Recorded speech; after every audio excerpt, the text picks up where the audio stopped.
Awesome. Um, this is gonna be a fun conversation. I've had simple like moments. There's like these 10-minute or even sometimes a 60-minute conversations that I have that bring a lot of just like perspective to life. And a lot of these conversations I've had with Johnny and Cameron, honestly, over the last couple years. And so we figured, hey, why not have this conversation out loud? Why not have just a conversation around some principles that can improve life, business, and really just have this conversation around something that Gary's put together, which is called the Rule of Five. And so, yeah, anything you guys want to tee up on that? I guess the conversation is really going to be about purpose, maybe finding purpose. I was remembering a story the other day after we had this conversation. Clay and I went down to Texas, like right in the middle of COVID, right when it was still like chaotic. Like we still thought we were going to potentially die, like the world was coming to an end, supply chain was like coming to a screeching halt. And it was one of Gary Keller's masterminds on where all the top teams and rainmakers go down to Texas and kind of sit in a room. And Clay and I were anticipating that we were going to go down, and Gary is going to kind of just tell us how to like save our real estate businesses and keep surviving and thriving throughout that chaotic time. On like tactics, strategies, that type of thing. But the entire day that we spent with Gary was just an entire conversation on our purpose and our mission, our beliefs, our self-identity. And, at least the first hour or two, I'm like, why are we talking about this stuff? Give us the answers. And then it kind of dawned on me that he was really just trying to fortify, who we are and really what we're trying to get out of our lives. Because when adversity comes or storms come or, just life challenges come, I think we have to be even more clear on who we are, because then that's what drives us, outwardly. So I think even this tool, all this conversation is really just, that life that we have to live from inside out. Like, how do we actually just get more clear, and I think even as you get older and life happens, like you almost have to like re-go through this process to kind of figure out what is important to you, because the way that life shows up after that is so much easier when you have clarity on who we are. And I think sometimes it's having a conversation with others that actually make me figure out what is important to me, or even hearing what your perspectives are about me or your own life or whatever. So I appreciate you putting this together. So Yeah, I think it's we've mentioned this recently where it's when there's a lot of uncertainty without, we have to create more certainty within. And a lot of that comes down to, our beliefs, our perspectives, our values, a lot of the principles that we're going to be talking about today. But it's interesting to just look back at the last even 5 years, that almost at every year there's a different wave of uncertainty that has hit us, right? With COVID, with the real estate industry shifting, obviously with the stuff that's going on in the Middle East right now, all of these things creates a certain level of kind of like fear, right, as a baseline in our society. And so it's so important for us to just look back at like, what are our truths? What are the things that are important? And I've heard Gary say this before, is he said, I'm not interested in your truth. I'm interested in the truth. And I think that's what's important, is like going back to kind of first principles, thinking of like what really is important in life for us to focus on. And all of that has a positive impact on business. yeah, Yeah, and I think this is going to be even more and more important as like AI comes in and starts to actually solve problems for us. We get to live more how we want to live. Like we're not going to be so pigeonholed. Like you look at some of these great agents that have been able to offload things to team members. Like pretty soon we'll be able to have some of that same power, and these agents are able to do more of what they want to do, not what they have to do. And so I'm excited to have this conversation just around purpose, because that's what it is. It's doing more of what you want to do, like more of the things that fulfill you as you look to go achieve your missions and your visions. Yep. Let's jump into this. So the Rule of Five, this is simply a framework. And it's a framework that actually helps you to determine and decide not only who you are, but also who you want to become. And so as we go through these five different rules, one, I encourage you to write them down, but more importantly, kind of ask yourself, like, which one is the most important for me right now that I have to gain some clarity in? And I think, hopefully I'm actually interested too, to just kind of dig into some of your guys's perspectives on this, because I think all of these things enhance again, the one thing that we should come out of this with is just clarity. Clarity around what the next 6 months to 5 years of your life looks like. There's a statement by Jim Rohn. He said that most people spend more time planning out their vacation than they do their lives.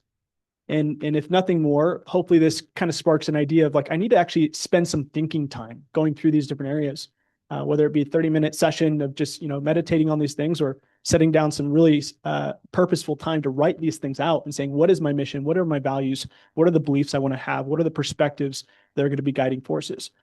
So that's where the Rule of Five has kind of come from.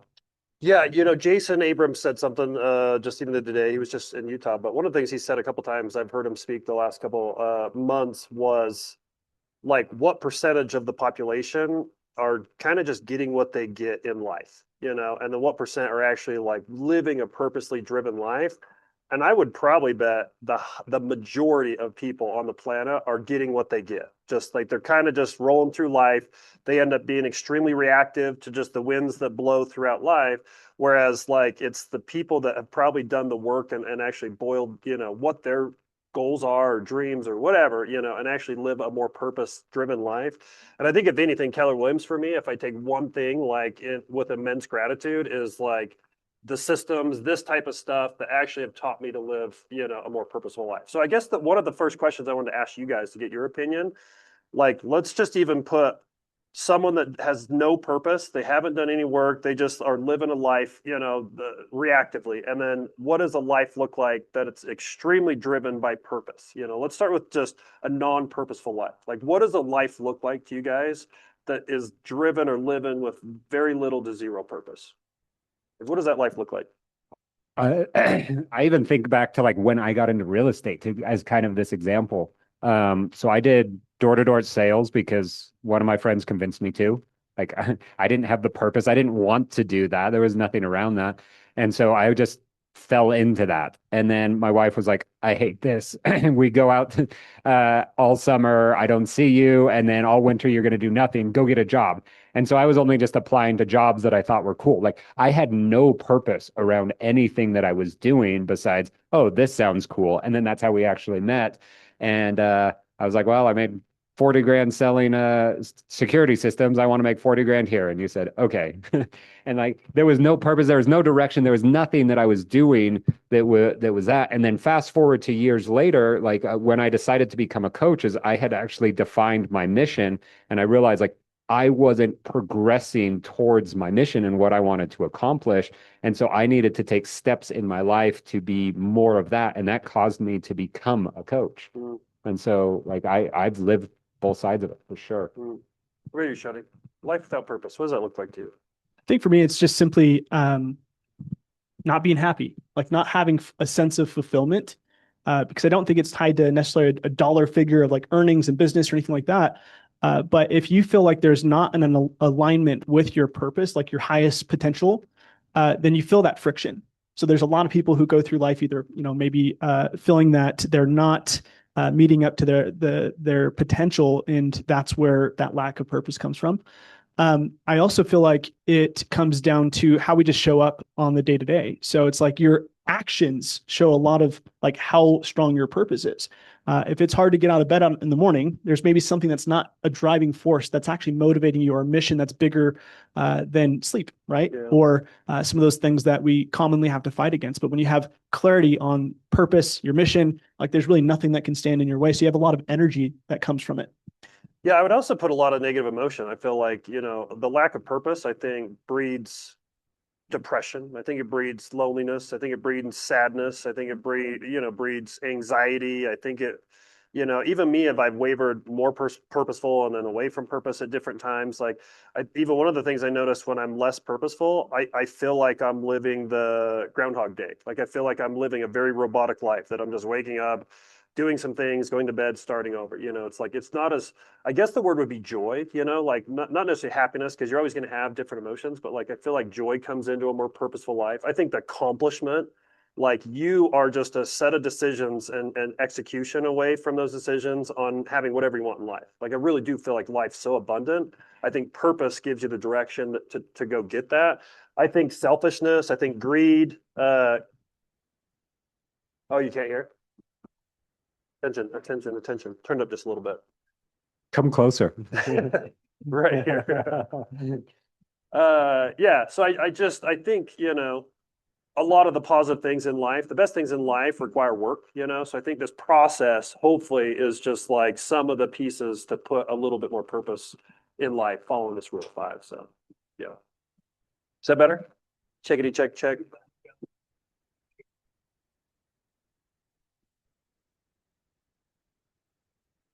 Let's hold it. Good. Record me everywhere. Good. Good. Well, this statement, it says, self-identity is not discovered, it's decided.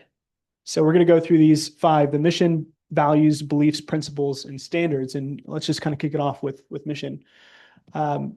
What's interesting with this statement is that it says your mission, should you decide to have one, which I think is interesting, right? And Gary Keller is very purposeful with his words. And so I'm just curious if you guys dig into that a little bit, like why does that actually have to be a decision that we make? I don't think most people make this decision. They're just kind of happy with their life, or they're trying to put themselves in the right circumstances to feel happy, but they don't actually have something that they're building towards or trying to go accomplish. And I don't think that they've made any of the decisions. Like, so long, everyone's like, the goal is to buy a house, and then the goal is to have this awesome family. The goal is to retire at 65. Like, and that's like, if you ask most people, that's kind of what they want to accomplish, is just what everyone else is saying. They haven't done, as Johnny put, like the thinking time to see what they really want to get out of life. Like, yeah, we would all like to have a ton of money and awesome vacations and everything, but like, if you had $5 million, what would you do with it? Like, Johnny asks me this all of the time. Like, what would you do if I gave you $10 million today? I'm like, well, celebrate. And then what? Like, I don't have good enough answers because my mission isn't solving this. So I'm just very reactive some of the times with some of this. And so I don't think people take the time to even decide what they want their life to look like. And so they're living without a mission. Yeah, I think it's just easier to not have a mission. Like I was telling Cameron the other day, I'm like, I feel like almost like 2 out of 3 days I wake up and I'm just hungry, ambitious Johnny. I want to grow. I want to progress. I want to do better. And then every third day I'm like, I just don't want to do anything. I just kind of want to be lazy. I just want to exist, and I just Those are the best days to go to lunch with you, though, because we eat way better. bring on the bacon cheeseburger. Yeah. It just says work, but again, like on the other side of work is a lot of the positive things. But I think just having a direction, you get more out of yourself in life. You look at people that have very close to their heart missions in life, like what they accomplish. You look at someone like Elon Musk, like whether you like him or not, he has accomplished so dang much in a lifetime of 60 years or whatever. Yeah. I also think it's important to just define like what a mission is, Hmm. because I think too often we think it's like something that's massive, grand, like I'm going to end world hunger type, mission. But for me, at least, perspective is that my seasons of life kind of bring into me different missions. Like right now, I'm a husband, I'm a father, like I'm a leader. Like I have different missions in all of those different hats that I wear. And so those are kind of those micro focuses where it's like, well, right now, my biggest purpose is X, right? Showing up as a father. Or my biggest mission at this moment is to lead the brokerage in this specific way. But there also can be long-term visions that we set in place, right? Which is what's that bigger perspective that might be 5, 10, 15, 30, 50 years out. And having both of those kind of, cohesively working together is what's that near-term mission where it's just like, what's most important to you in your life right now? And what's the calling that you're wanting to step into in that frame of life?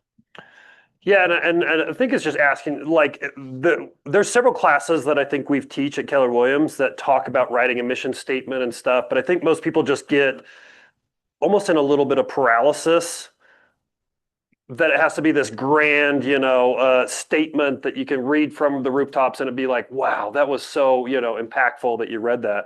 A lot of times it's just like, even flip to the next questions I just put this thing in Claude and just said, ask me a few more questions to help me refine some of that stuff. Like a couple of these questions, on here are just, if your work disappeared, tomorrow, no one told me your job title, how would the people closest to you describe what you're actually doing in the world, right? Like, just like if you had unlimited money, like you said, one of the risks that we have in life is AI and robotics doing everything for us, that we have abundant, high universal income, that just every month $1 million going into your bank account.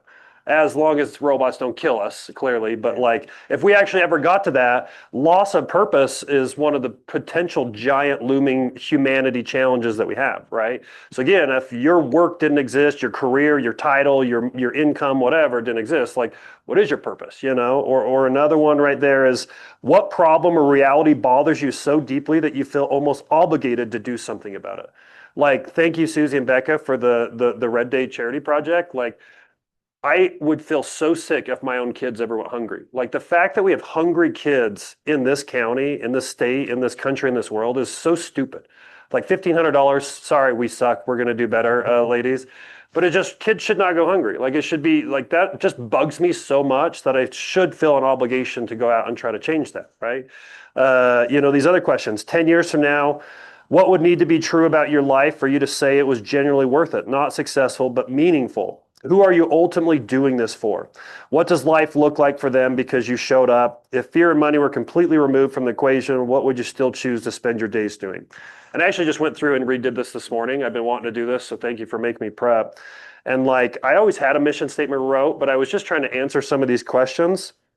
And one of my missions, I realized, I'm just trying to give my kids a better start than I had. And I think a lot of parents probably echo something similar. But I'm like, financially, I was so broke in life. Like, I just had law of scarcity so long that just like probably took me out of life for 5-10 years, right? Just trying to dig out of a hole, and just even getting my kids, not give them money, but like not them worrying about food, or if they have a car that the wheels aren't going to fall off while they're driving it, or like how to pay their cricket bill every month like I used to. Just like simple things. If I can just give them a better start so they have earlier start in life to go create a life mission, boom, that's one of my missions, Another one is like just even my passion KW. Like, so many people in life just think they should get what they get. They're victims to just what they think is going on around them. And I think, life, you really can go change life. Like, you can make some decisions and go get the life that you want, right? Like, we always say, you're 5 years away from having any bit of life that you want. You want to be a multimillionaire, you want this, you want that. You're 3 to 5 years away if you really just go commit to doing it.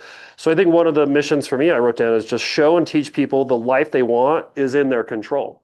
Really is, And then the other thing that Shoni, we totally get along with is just, you got to have some money to live life, right? Put your physical needs on the plate. But if you view money in any other way than creating cool, great life experiences with the people you love, you have a skewed perspective of money, And I think that's something that we get along with. So I think one of my missions too is just like, how do we help more people create fun life experiences, Totally. I like that you have multiple missions. So often I think like I need to have like one mission, like this is what I'm going to do. I'm going to go to Mars or whatever. But like you clearly have multiple that overlap different areas of life, but also kind of each other as well. I like that. I also think just like oftentimes the mission ties back to something that's outside of yourself. So it actually forces you to get clear about not just like fulfilling your own needs, but it's saying, how can I actually bring people around me either further, or what kind of lifestyle or experiences do I want to deliver to people that I care about? So it actually forces you to get clear about, the external impact of life rather than just being completely internal, which is kind of how we're wired. We're wired to think about survival, really. Mm-hmm. And so this gets you into a realm of thinking bigger beyond that. So if we look at, this is all supported by your values. And values is what matters most to me, right? The statement that your values define what matters most to you, and they tell you what you value most and what is sacred to you. So I have this, perspective that your values really become a filter by which you see the world, opportunities, or situations. And so maybe kind of share with me how you guys have defined your values. How have those uncovered for you or become present to you over time? Honestly, I think I've borrowed a lot of my values from my world that I've been in, and I've started to pick and choose which I need to continue on with and which are holding me back or are not serving me like I need to. And so like a simple one, growing up in Utah, that's very LDS culture, and there are a lot of values in that religion. Like, which of those should I be living and are actually my values, and which did I just inherit? And which am I going to follow, and kind of things like that. And so being purposeful around like thinking through some of those. And I don't think it's a problem to change all of these values that you have, but you definitely need to start and hold firm once you get them. And so I have things that like I don't swear. That's just one of my things. That's one of my values. I don't care if other people do it, but I don't do it. And even though Johnny tries to make me all the One of time, my values is to get you to swear one time. yeah. And I have yet to do it in 13 years. So I think I'm winning now. But so like I want to be purposeful about the language that I use. Like it's not that it's a swear word, like I don't really care about that, but it's like I want to be purposeful around that. But I don't care how other people talk around me. So like I'm not going to say no to an opportunity if someone swears. But like maybe I wouldn't be an actor that swears. I don't know. Like I would say no to something like that. Probably. But Yeah, and again, it says your values define what matters most to you. They tell you what you value most and what is sacred to you. Your values become the filters through which every opportunity, decision, or relationship in your life must pass. Like a couple of these other questions that Claude gave me was, what is something you've watched others compromise on that you've privately said, I will never do that? Or another one is like, when you feel most like yourself, most alive, most grounded, what is present in that moment? Or another one is like, what do you find yourself consistently defending or protecting, even when it costs you something? I agree with the fact that a lot of times your values aren't your values unless you've probably sacrificed something to uphold that value, right? Like one of the values that I wrote down this morning is just do the right thing. Just do the right thing. Like it's definitely probably cost me buckets of money in the past by choosing to do the right thing, or even like, one of the things Clay and I always agreed on in our partnership is just like, if there's ever a challenge or a total disagreement financially, we always will just say, you're right, go ahead. Like we always want that person to walk away feeling like they got the better end of the result of it. And we know that's cost us, at this point, hundreds of thousands, if not $1 million, at this point. But it's just like in hindsight, like I'm just glad that we don't have a trail of people that have contention with us because they think we like took something from them. Like another one I put clearly is kids. Kids are priority one, and you always say that, but like the more I actually reinforce that, I'm like, all right, I got to probably change a few things to make sure that truly is like value number one. And another one I just wrote is just, live without regret. Live without regret, like not going to the gym. Like I feel bad about not going to the gym, not doing the hardest things I'm supposed to in the day, or like whatever, whatever gives you regret. Sometimes it's more painful and takes more time to live in that regret than just simply having done what would have not have given you regret, right? So I just put like, live without regret, have good habits. I already know the good habits I'm supposed to have. Just go live those and then just try to make the most of it every day, right? Another one I value is, this is random, but it's humor and fun. Like I think you can go live life and work hard and do all those things, still having humor and fun intertwined in all of that, I think abundant thinking, law of abundance, that's such a value for me. Like just trying to even pull people out of law of scarcity is just like the world's so big. There's so much out there. We can all go have the life that we want. I think that's a value. I filter life through that priority. And I think just planning ahead too is one of my values. Like always trying to think ahead, help people plan whatever it is, financially, physically, mentally, Vacations. You should vacation with Johnny. He plans very well.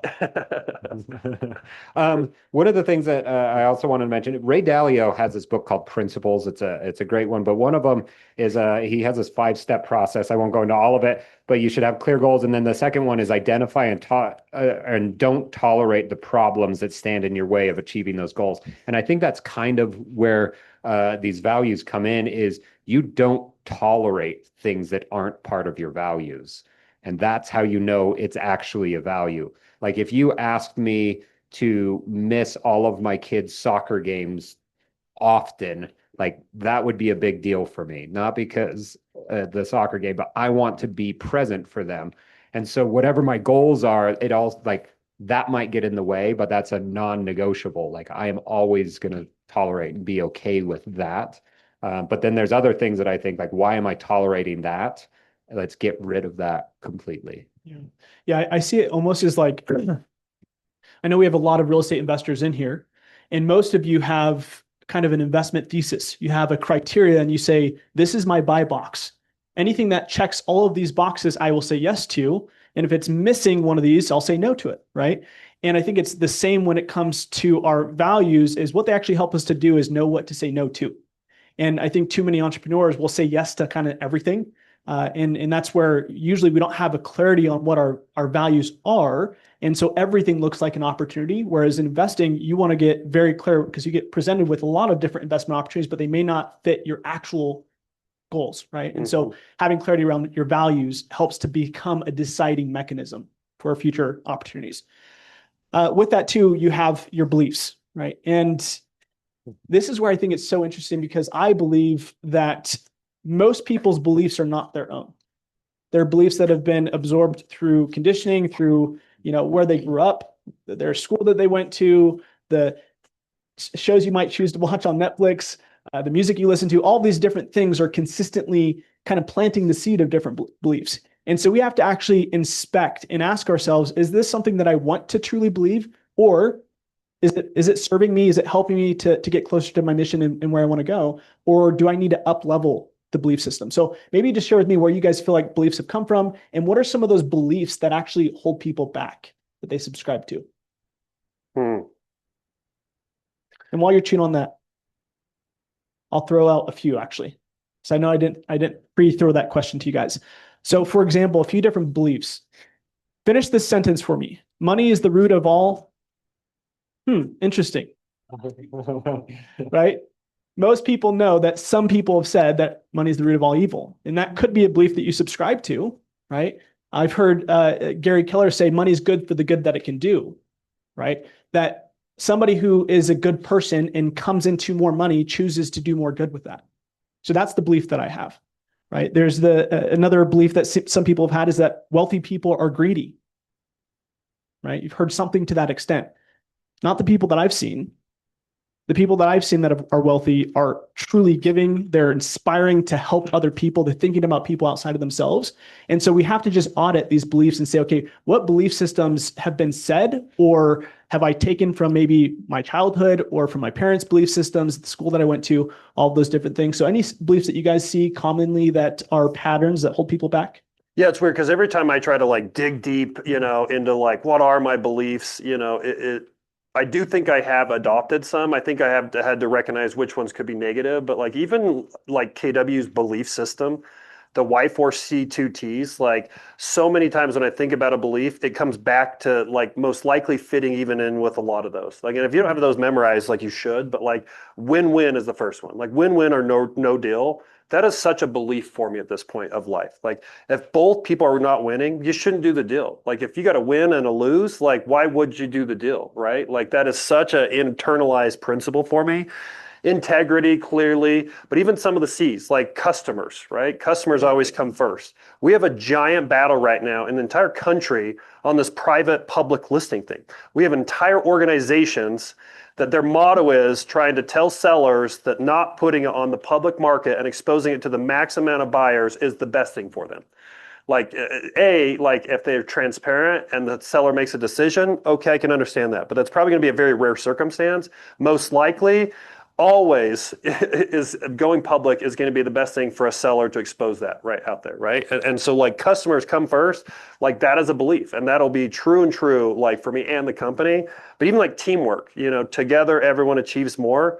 1,000,000% believe that. Like every time I isolate myself, I start realizing I'm becoming a lesser version of myself. When I start surrounding myself in teams and just around other people and come to the office, that type of thing, I get more out of me. Like 2 + 1, 1 + 1 doesn't equal 2, 1 + 1 equals 3 in the team component. And then again, success results through people, like something like that. Like it's just like you should try to achieve all your results through people versus trying to just have success by yourself, Yeah, and one that was interesting to hear Gary's take. We went down to Austin last month, And Gary came in for 2, 3 hours and just gave us some perspective. And one of the things that he talked about was commitment, right? Which is also one of the Y4C2Ts. And it's commitment in all things. And if we just look at, I think that's like one of the things that we've kind of strayed away from in society is like making actual commitments to ourselves, to other people that matter. And so like sometimes we just need to step up to the plate and actually say yes to more commitments that are going to either grow us or grow opportunities. And I think that's another big one that's important when it comes to just overall choosing in your beliefs. Yeah, I also we often tell our selves things in absolutes. Like I'm not good at this or I am good at this, either way, kind of an idea, but we are not fixed. Like anyone can be good at anything that they want to. Like I believe that I could go make the NBA if I wanted to. My wife makes fun of me for that, but I could. I'm not a great basketball player, but if I practice enough, why not? Like there's nothing that's going to stop us. But I think oftentimes we hear things that other people tell us and we believe it, and that becomes a belief of us. We were joking about how I can't sing earlier today because multiple people have told me that. And I truly believe that. Like I don't sing in front of people. I don't even often sing alone because I know I'm a bad singer. But like, could I become a good singer? Like maybe. I know people say tone deaf is a lie, but I might give them a run for their money. But so like we aren't fixed in how we are. We are learning based and we can always improve in everything we're doing. And so some of the beliefs that are put on us, we need to question them and say, is this real? And usually the answer is no. Like if thoughts pop into your mind and you think, wait, is this real? Like the answer is no most often, but we are assuming as if it is real. Like, so if we're like, no one's ever going to use me. I'm a new real estate agent. Is that real? No. This market's really hard. Is that real? No. Or it could be if it is what you keep telling yourself. You're going to put that belief out there and it's going to become real. What's the belief around when does your brain stop developing? What, 25 or something? 25. I think they split it up between men and women, right? It's like, well, if you choose to believe that, there's actually, the opposite. If you actually dive into science, they call it's neuroplasticity. And so it's your ability to actually evolve your brain. And I think that comes a lot from having a growth mindset, like believing what skill sets do I want to develop? Who do I want to become? And having those questions, it's not tied to an age. It's tied to really just commitment. Like, do you have a purpose that's causing you to say, I need to become a better person to be able to really meet up, with my potential? So we've got 10 minutes left. So I want to make sure we hit the last two, and then we can kind of, if you guys have any questions you want to throw out, feel free. But principles. Or Johnny, did you want to go over any of these questions on beliefs? No, we can skip them. Principles, they give structure, right? Your beliefs, they give you interpretation, but the principles give you structure. So principles are the truths that operate whether you agree with them or not. They are the realities of life, and if you try to break them, they will eventually break you. When you align with the truths in life, life stabilizes and will show up to support your decisions. Violate them at your own risk, right? Oftentimes, Gary Keller talks about the science of whatever it is, science of successful relationships, science of wealth, anything that matters in life, there's probably numbers or some sort of science attached to it, like gravity, right? Like we know gravity exists. Can you see gravity? No. If you try to violate gravity, it's going to hurt when you fall, right? On whatever it is. And so principles, like whether you choose to like accept them or not, like you violate them, it's probably going to be worse for you than having accepted them. Like one of the ones I wrote down is just live below my means. Like that is a principle financially that if I violate it, it is a lot more painful than it is when I abide by it. Another one is some of these are like eternal and some are even just more recent research like that. What's the guy that did the Harvard relationship study? Was it Nick, Bob? Jerry video once a year. I know, I watched that so many times. Anyways, basically, it's the longest study on relationships. We've shown it a couple times and they contribute two attributes or inputs to the most successful, longest happy relationships ever, and they are respect and affection. Like the longest lasting, healthy, happy relationships, they had a very strong commitment of respect and affection. Like, so to me, those are principles. Like you want to have long, happy relationships, respect and affection, right? Another one is track what matters. Like for some reason, like that seems simple, but like whatever matters, track it, it's going to improve. Like you don't track it, it's not going to improve. And another one I just put is just the best thing in life require work. So an easy hack, because this is always a challenge for me to try to figure out like what actually works. Charlie Munger, who was Warren Buffett's business partner, he had this thing that he would do where he would do an inverse of things. So like if you want to be successful in real estate, how do you do that? Like there's so many like answers out there, but he would ask, if you don't want to be successful in real estate, what would you do? And that's way easier to answer. And then you just know that's not what to do. Do the opposite of that. That becomes the principle that you live by, is just by giving it the opposite makes it so easy and so clear on what you should be doing. Yeah. Yeah. Keith Cunningham, one of the things that he has a book called The Road Less Stupid. And essentially the premise of the book is in order to be successful, just do fewer stupid things, right? Which is a principle of just like making good choices. Like the principle is, how do we just make sure that every day we are conscious in the decisions that we make? We don't go through it just unconsciously and just kind of, we talked about in the very beginning, which is too often we fall into routine and habit. And we just do the same thing day in and day out. And I think why most people choose to be in real estate is because they kind of inherently feel that they don't want to just live the same routine for 40 years, right? Luckily, real estate is so dynamic and different where you have different conversations, different clients you're working with, you're in a different house, right, doing showings. And so you have that variety that is a human need that people fulfill with. But for me, some of the principles that came through, one was just like radical responsibility.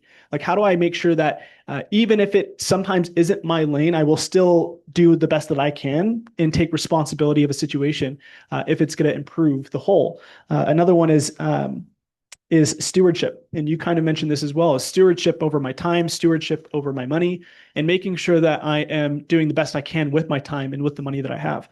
And then another one is just, which ties into the beliefs and values as well, is growth mindset, is making sure that I'm consistent in the habit or the routine of feeding my mind and helping my overall skill set development move forward. Yeah, one of the Claude questions on helping, find my principles it spit out was, where in life have you seen, this one, what principle do you wish you had understood 10 years earlier that would have changed your decisions? Even that, like you said, the Keith Cunningham Road Less Stupid one, like, I think sometimes we almost give ourselves too much grace. We'll make a mistake and we're like, it's okay. And then you just have a repeat of that mistake over and over and over. I think even if you just like would recognize the mistakes or the stupid things you do earlier and say, I don't want to do that anymore. It's like a kid touching a hot stove. They usually only do that once. I think if we had that intensity on some of the bad decisions we make and align with the proper principle, I think your life could be a lot better, Standards.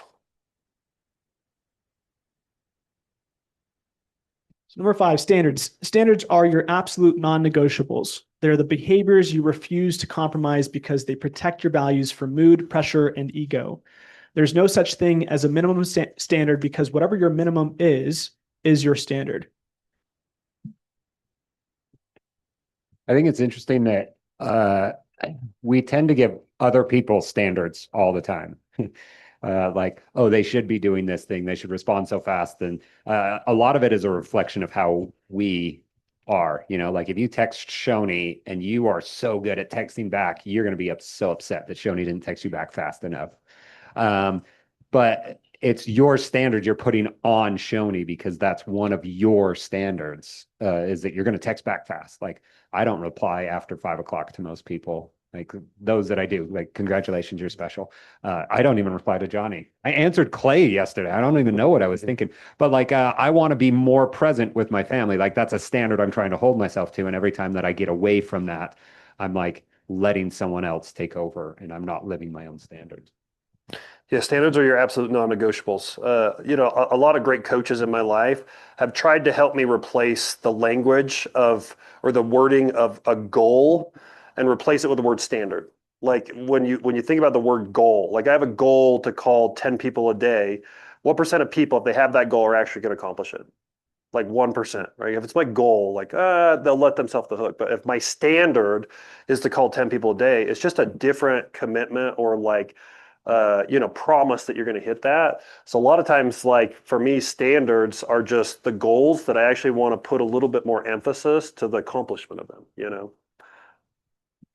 Yeah, I think it's important to tie it into two lanes. One is execution, right? Is your standards are what's the minimum commitment, right? That I'm going to stay committed to over time. And we can look at that in business. We can look at that in health.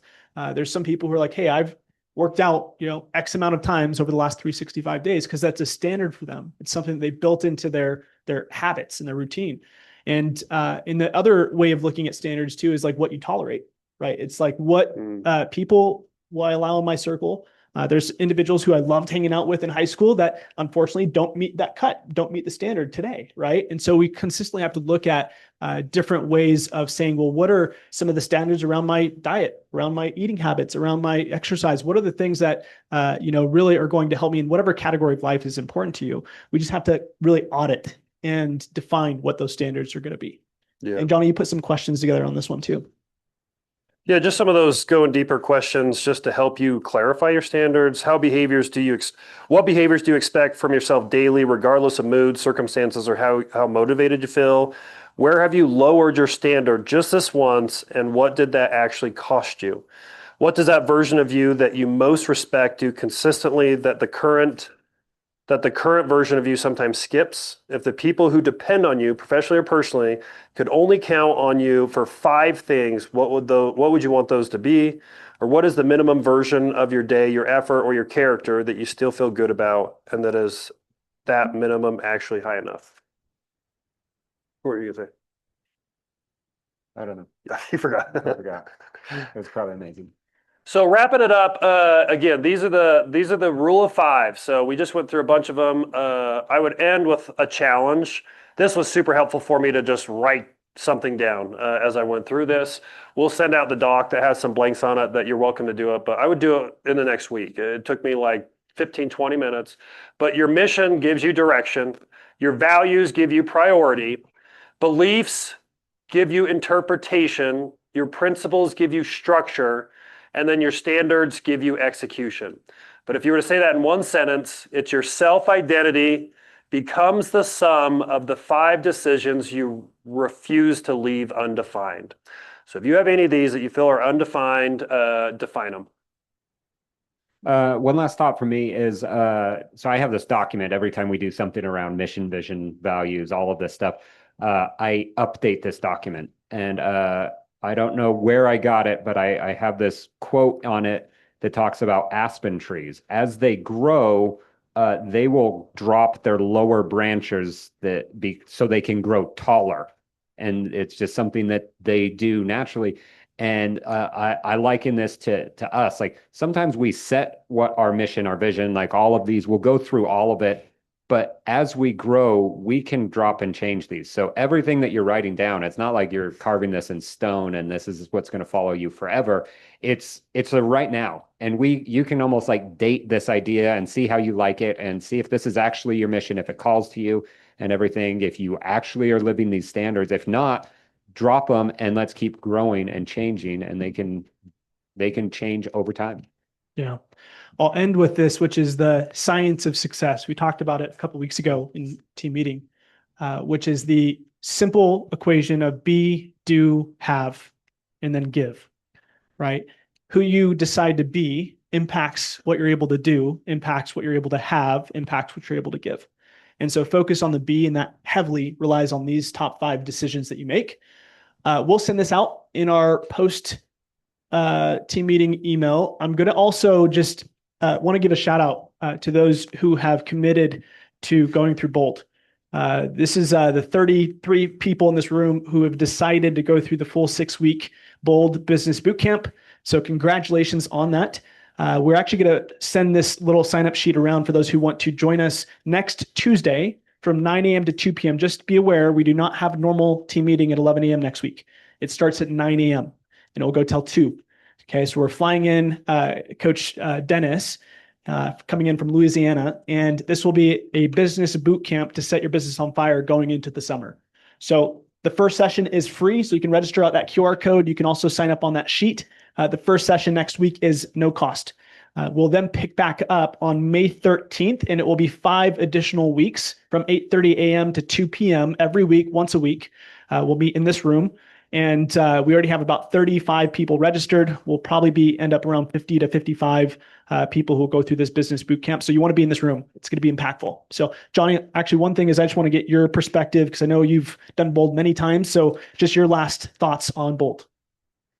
If you want the fastest path to economically and financially change your entire remainder of the year, it is Bold. Like Bold is the best in the business on not only helping you do the B, like become a better version of yourself, but also put you in the activities that lead to just tremendous success. Like even Red Sign Team, like it was almost mandatory that all the Red Signers are going because I think it's that important on just changing the rest of the year for everybody. So go crush it. Awesome. Have a great week. Thank you all. Thanks, everybody.